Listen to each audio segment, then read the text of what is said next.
Hey guys, it's Andrew on Transmail 101. It's Sunday. This week's topic is coming out stories. I want to start off by saying that this is not the right way to come out or the wrong way to come out. This is just the way I did it, and I'm speaking from my own experiences. So let's just hop into it because I filmed this like 10 times and I either end up crying or fucking up. So this should be a fun experience.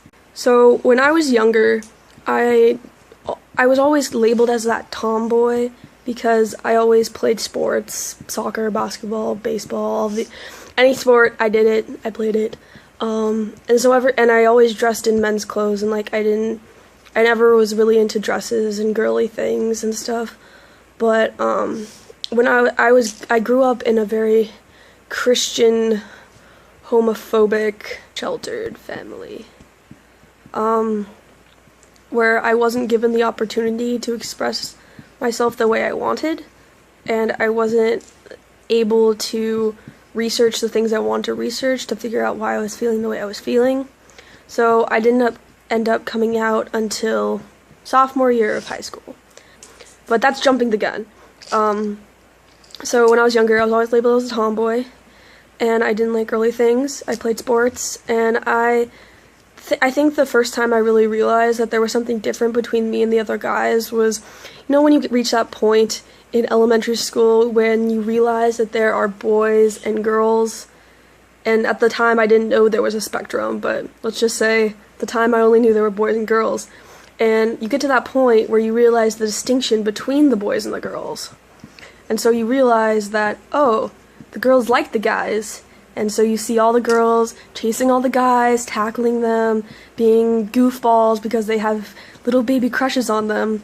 But I never did that. I never went after them. And I was so confused because, I thought it was okay to be having the feelings I was feeling and realized that, hey, I like chicks. I thought all girls liked girls when I was younger, and I didn't realize until that moment that they didn't. And I was so confused why they were chasing all the other guys, but they weren't chasing me. And so I was just confused and sad. And so let's fast forward into junior high. Junior high was when I repressed all of my feelings. I was like, nope, there's no way you like girls. There's no way you're a dude. You are going to be the straightest, cisgendered person in the entire world. And you're going to do all the straight things. And you're going to date all the boys and wear all the makeup and wear the tightest of the clothes. And so I did that. I went through that phase. It was not my proudest moment, and I did a lot of things that I wish I hadn't, but I can't change that now, and it's made me stronger, I think. It was fun. Because I went through that phase, I did things that I wasn't really proud of, and I lost all of my friends because of that. And so all of ninth grade and 8th grade year, I barely had any friends. Had me. I had Max. This is Max. Me and Max are best friends. Yes, He's also my brother. That's right. I had him, and that was pretty much it. I was very shy because I was afraid that anything that I shared with anyone else, they wouldn't accept me and they would think I was weird or run away like everyone else did. But the first time I came out was to Max, and I was at a volleyball game, and he was the first person I came out to ever. I was crying at my volleyball game. I was pissed off because we lost, and I was crying because of all this other shit that was happening. And I start texting Max, and I'm like, I know you do gay things, and so I need to tell someone. I don't know how you're gonna handle this. I don't know if you'll take this the wrong way. And and then he was just like, you're gay, aren't you? And I'm like, what? No, I'm bisexual. And that's pretty much what happened. I came out as being bi, and then I told my mom not too long after that because my best guy friend at the time, he fell in love with me, asked my parents' permission to date me while he knew I was in a relationship with another girl, asked me out, and I said no, and my mom was like, why are you not dating this boy? He is so cool. He is so nice, and his family's rich, and all these things, and he has so much going for him. What are you, a lesbian or something? And I was just like, no, I'm bisexual. I like girls and guys, and that ended awful. That was a terrible experience.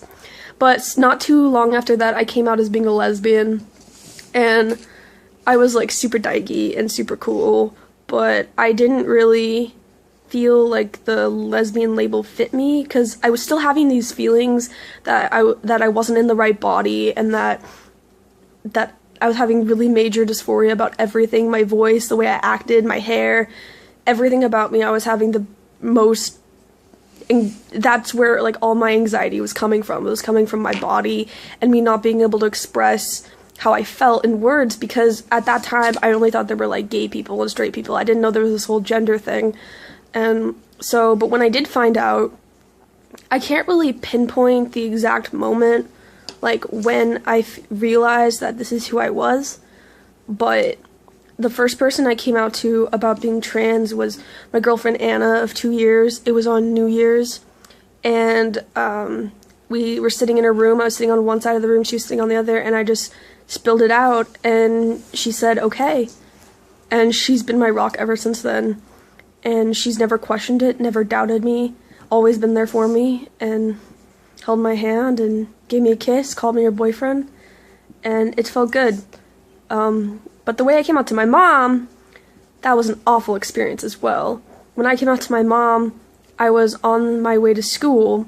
I was crying and crying and crying, and she's like, what's wrong, what's wrong, what's wrong? My mom's a very interesting person, and she's not the sharpest tool in the shed, and so when I was crying, she's like, what's wrong, what's wrong, what's wrong? There's no reason you need to know. And we stopped at school, and she dropped me off, and she rolled down the window, said, come back here, and she said, what's wrong? I'm not going to leave until you tell me what's wrong. And I said, I'm your son, not your daughter, and she rolled up the window and drove away. I proceeded to run into the bathroom and cry for the next 3 periods. So ever since then, my parents don't respect my pronouns, don't respect my name, they don't respect my chosen family, my community.